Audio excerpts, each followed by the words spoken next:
फौज job policy, free फौज job policy मेहनत हमारी लूट तुम्हारी नहीं चलेगी, नहीं चलेगी, मेहनत हमारी लूट तुम्हारी नहीं चलेगी, नहीं चलेगी, मेहनत हमारी लूट तुम्हारी नहीं चलेगी, नहीं चलेगी। ब्रिटिश के साथ इंसाफ करो, इंसाफ करो, इंसाफ करो, इंसाफ करो, ब्रिटिश के साथ इंसाफ करो, वोकेशनल ट्रेनर्स के साथ इंसाफ करो, इंसाफ करो, इंसाफ करो, वोकेशनल ट्रेनर्स के साथ इंसाफ करो, इंसाफ करो, इंसाफ करो, वोकेशनल ट्रेनर्स के साथ इंसाफ करो, इंसाफ करो, इंसाफ करो, वोकेशनल ट्रेनर्स के साथ एलजी साहब इंसाफ करो, इंसाफ करो, इंसाफ करो। देखिए ये जम्मू कश्मीर के वो हाईली क्वालिफाइड बच्चे हैं जिन्होंने MSc, PhD, MPhil, net clear, set clear किया हुआ है।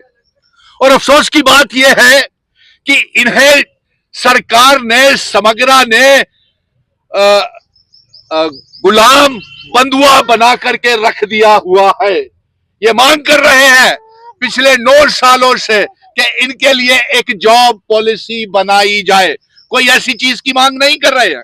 और दूसरा अफसोस इस बात का है कि हमने खुद ये बात चीफ मिनिस्टर साहब से, एजुकेशन मिनिस्टर से और जम्मू कश्मीर की सरकार तक ये आवाज पहुंचाई है।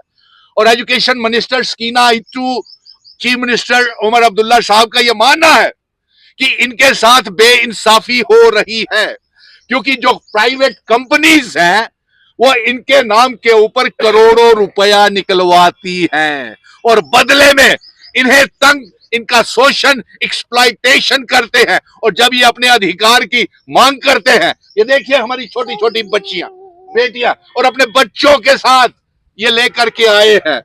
इन बच्चों के बारे में एलजी मनोज सिन्हा साहब सोचिए, इन बच्चों के बारे में चीफ मिनिस्टर साहब सोचिए। मैंने चीफ मिनिस्टर साहब को यह आवाज पहुंचा दी है, एजुकेशन मिनिस्टर को भी आवाज पहुंचा दी। और कीमती लाल जी, आप इनकी अध्यक्षता कर रहे हैं।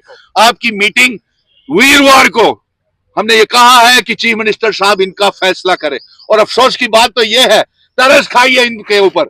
9 सालों से इनको बंधुआ गुलाम बना करके रखा हुआ है और ये शादीशुदा भी हो गए हैं, ओवर एज हो गए हैं। 31 मार्च से इनको, सुन लीजिए ये सरकार, 31 मार्च से इसको डिसएंगेज नहीं, फिर से इंगेज करने का, यानी कि गुलाम बनाने के लिए फिर से इनकी एप्लीकेशंस ले रहे। लेकिन इन सब ने इनकार कर दिया है। आपने इनकार किया है? आपने इनकार किया है?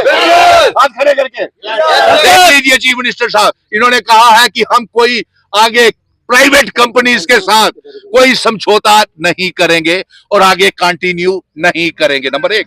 नंबर 2, इनका यह कहना है कि सरकार खुद, समग्र जम्मू कश्मीर की सरकार क्यों नहीं खुद, वो फाइनेंस डिपार्टमेंट जो है वो खुद इनकी जिम्मेवारी लेता, खुद तनख्वाह दे इनको और इनको इनरोल करे और जॉब पॉलिसी बनाए। और सबसे बड़ी बात यह है, अफसोस हुआ कल हमारे बच्चे कश्मीर में कम से कम भी हजारों बच्चों को अलग अलग पुलिस थानों में गिरफ्तार कर दिया और उन बच्चियों को ईद के दिन भूखे प्यासे, बिना पानी के, कई बच्चियां, बच्चे वहां पे फेड हो गए, बेहोश हो गए। उनकी कोई दवा दारू नहीं की गई, कोई डॉक्टर नहीं लाया गया और ईद उन बच्चों की जेलों में गुजरी। चीफ मिनिस्टर साहब आपको जवाब देना पड़ेगा। आप तो मेरे एलजी साहब, मनोज सिन्हा साहब, आपको जवाब देना पड़ेगा, क्योंकि आपको ये मालूम है, ये नहीं है कि एलजी साहब या किसी को इनकी बात मालूम नहीं है। आप खुद मिले थे ना, आप लोग सारे, आपके डेलीगेशंस मिले हुए हैं। अगर ये अपने अधिकार के लिए जाते हैं, इन्हें लाठीचार्ज होती है।